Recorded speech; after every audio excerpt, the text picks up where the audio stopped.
समारोह, उसको उत्सव को मनाने के लिए उपस्थित हुए हैं। ये आज़ादी, ये दिवस हम लोग क्यों मनाते हैं, इस पर हमको गौर करने की, ध्यान देने की आवश्यकता है।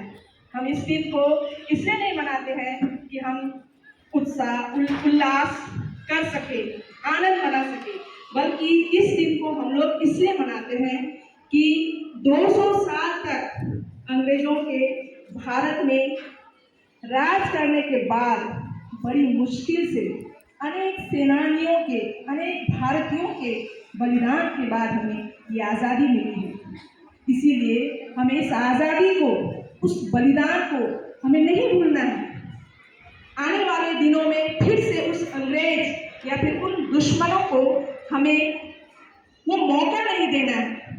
जिस तरह से अंग्रेजों ने हमें विभिन्न जाति, धर्म, संप्रदाय में बांटकर, हमें छिन्न भिन्न करके 200 साल तक हमारे देश में अपना राज जमाया, हमें ये मौका फिर से किसी अंग्रेज हो या फिर अन्य किसी दुश्मन को ये मौका हमें दोबारा नहीं देना है। इसीलिए हमें अपनी एकजुटता, विविधता में एकता, जो हमारी खासियत है, भारत की सबसे बड़ी विशेषता है, इस विशेषता को बनाए रखते हुए, आपसी मेल प्रेम रखते हुए हमें इस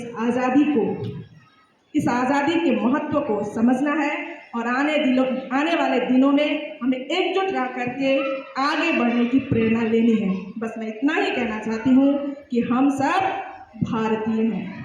थैंक यू।